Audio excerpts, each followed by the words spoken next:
Hello बच्चों, welcome to our YouTube channel. आज हम लोग क्लास 10th का एक इम्पॉर्टेंट टॉपिक डिस्कस करने वाले हैं। ठीक है, और ये बोर्ड एग्जाम के रेलेवेंट में काफी इंपॉर्टेंट है। ठीक है, टॉपिक है एलॉय। टॉपिक है बच्चों एलॉय। ठीक है, एलॉय की कंपोजिशन और उसकी प्रॉपर्टीज के बारे में हम लोग डिस्कस करने वाले हैं। तो देखो बच्चों, एलॉय है क्या? एलॉय एक्चुअली क्या है? ये मिक्सचर है। ठीक है, यानी कि क्या होता है? इम्प्योर होता है। ठीक है ना। तो एक्चुअली देखो, प्योर चीजें छोड़कर हम लोग इम्प्योर चीज का यूज कर रहे हैं। ठीक है ना। ओके, तो कुछ एलॉय एक्चुअली है क्या? देखो बच्चों, एलॉय क्या है? Alloy is an mixture of two or more metals or metal and non metal. कि एलॉय दो या दो से ज्यादा मेटल्स का मिक्सचर होता है या फिर मेटल और नॉन मेटल का भी मिक्सचर होता है। ये अगर मेटल और मेटल का अगर हम देखें मिक्सचर, तो इसका एक एग्जांपल अब याद कर लो, निकल sorry nichrome wire. Nichrome wire जो होता है, नाइक्रोम वायर, ठीक है बच्चों, नाइक्रोम वायर जो होता है, नाइक्रोम जो है, नाइक्रोम देखो किसका इसका एलॉय होता है? ये निकल प्लस क्रोमियम का होता है।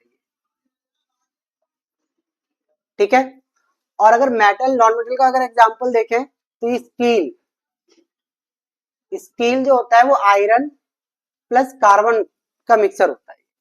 ठीक है, अच्छा हम एलॉय का यूज क्यों करते हैं?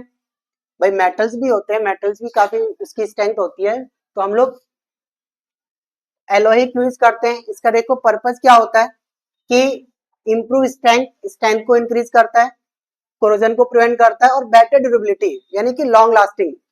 जो एलॉय होता है वो क्या होता है? लॉन्ग लास्टिंग होता है, इसमें कोरोजन नहीं होता और इसकी स्ट्रेंथ जो होती है काफी बेटर होती है। प्योर मेटल्स के मुकाबले स्ट्रेंथ काफी बेटर होती है, कोरोड नहीं होता और ड्यूरेबिलिटी भी काफी ज्यादा होती है। ठीक है, कुछ इंपॉर्टेंट एलॉय देखो क्या है बच्चों। ब्रास, ब्रास को हम लोग बोलते हैं पीतल बोलते हैं। ब्रास क्या बोलते हैं? पीतल बोलते हैं। और इसका कंपोजिशन क्या है? कॉपर और जिंक है। ठीक है, ये किसमें यूज होता है? यूटेंसिल बर्तन बनाने में भी यूज होता है, और कुछ इंस्ट्रूमेंट जैसे साइंटिफिक इंस्ट्रूमेंट बनाने में, जैसे माइक्रोस्कोप हो गया, और बहुत सारी चीजें जिसमें ब्रास का यूज होता है। स्टील जो होता है देखो बच्चों, आयरन और कार्बन से मिलकर बना होता है, और ये कंस्ट्रक्शन वर्क में स्टील का यूज होता है। ठीक है, ब्रॉन्ज, ब्रॉन्ज का एग्जाम्पल, ब्रॉन्ज किससे बना होता है? देखो कॉपर और टिन से मिला होता है, कॉपर और टिन से बना होता है ब्रॉन्ज ये। और इसका यूज क्या है? स्टैचूज बनाने में और मेडल्स बनाने में यूज होता है ब्रॉन्ज का। और स्टेनलेस स्टील, स्टेनलेस स्टील में देखो बच्चों मेनली आयरन और क्रोमियम का यूज होता है। इसमें कुछ परसेंटेज निकल भी ऐड कर दिया जाता है उसकी क्वालिटी को इम्प्रूव करने के लिए, और घर के बर्तन बनाने के लिए स्टेनलेस स्टील का यूज होता है बच्चों। ठीक है ना। स्टेनलेस स्टील में कुछ परसेंटेज कार्बन भी डाल दिया जाता है ताकि क्वालिटी और इम्प्रूव हो, तो लेकिन मेनली स्टेनलेस स्टील में आयरन और क्रोमियम ही होता है। ठीक है, कुछ एलॉय और उसके कंपोजिशन, उसके यूजेस हैं, ये जरूर तैयार करके जाओ। स्टील के लिए क्या होता है? आयरन और कार्बन इसका कंपोजिशन होता है। इसका यूज क्या होता है? एरोप्लेन्स और बिल्डिंग्स में यूज होता है। स्टेनलेस स्टील का क्या होता है? आयरन, कार्बन और क्रोमियम। ठीक है ना। और ये मशीन के पार्ट्स और बर्तन बनाने के लिए भी यूज होता है। ब्रास, ब्रास किसका होता है? कॉपर और जिंक का होता है, और ये एरोप्लेन, यूटेंसिल्स और मेडल्स बनाने के लिए यूज होता है। ब्रॉन्ज कॉपर और टिन का होता है, ऐसा मतलब क्या होता है? टिन होता है, यूटेंसिल्स बनाने के लिए यूज होता है। सोल्डर क्या होता है? लेड और टिन, लेड और टिन के कंपोजिशन क्या बोलते हैं? सोल्डर बोला जाता है, और ये इलेक्ट्रिकल वायर्स को जोड़ने का काम करता है। ये ड्यूरेलियम क्या होता है? एल्यूमिनियम, कॉपर, मैग्नीशियम और मैंगनीज का कंपोजिशन होता है, और ये एयरक्राफ्ट पार्ट्स, एयरक्राफ्ट के पार्ट्स को बनाने में यूज होता है। मैग्नीशियम क्या होता है बच्चे? एल्यूमिनियम और मैग्नीशियम का कंपोजिशन होता है, और ये लाइट वेट टूल्स, हल्के टूल्स बनाने के लिए ये मैग्नीशियम का यूज होता है। अच्छा जर्मन सिल्वर ध्यान देना बच्चों, काफी इंपॉर्टेंट है। कॉपर, निकल और जिंक का कंपोजिशन होता है, और ये एरोप्लेन विंग्स बनाने के लिए काम आता है। जर्मन सिल्वर ध्यान रखना बच्चों। ठीक है ना। और देखो बच्चों, प्योर मेटल और एलॉय को अगर हम कंपेयर करें, देखो प्योर मेटल तो सॉफ्ट होता है, जल्दी इसमें रस्ट लग जाता है, और ड्यूरेबल भी कम होता है, लॉन्ग लास्टिंग नहीं होता उतना।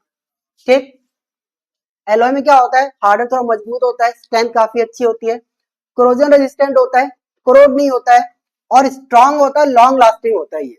ठीक है ना बच्चों। तो देखो क्योंकि इसकी जो क्वालिटीज है इससे काफी ज्यादा बेटर, तो प्योर मेटल का ना यूज करके इसलिए हम लोग एलॉय का यूज करते हैं। ठीक है, बोर्ड एग्जाम के रेफरेंस देखो कुछ पॉइंट याद रखना आप कि आपको जितने भी कंपोजिशन मैंने आपको बताया एलॉय के वो आपको अच्छे से याद करने, डेफिनेशन अच्छे से याद करनी है आपको, और हर एक एलॉय का कोई भी अगर एलॉय आता है देखो उसके 2 एडवांटेज आप जरूर याद करके जाए। ठीक है, इस टॉपिक से कम से कम देखो आपके 2 से 4 मार्क्स के क्वेश्चन तो डेफिनेटली आने हैं। ठीक है, अगर आप कोई डायग्राम अगर आप बना देते हो, जैसे अगर आप टेबल के फॉर्म में बना दो, अगर माइंड मैप के फॉर्म में अगर कुछ बना दो तो ज्यादा बेटर है। ठीक है बच्चों, अगर ये आज का टॉपिक अगर आपको काफी इंफॉर्मेटिव लगा हो तो आप इस वीडियो को अपने दोस्तों के साथ शेयर करें, लाइक करें और चैनल को सब्सक्राइब करें। ठीक है, थैंक यू।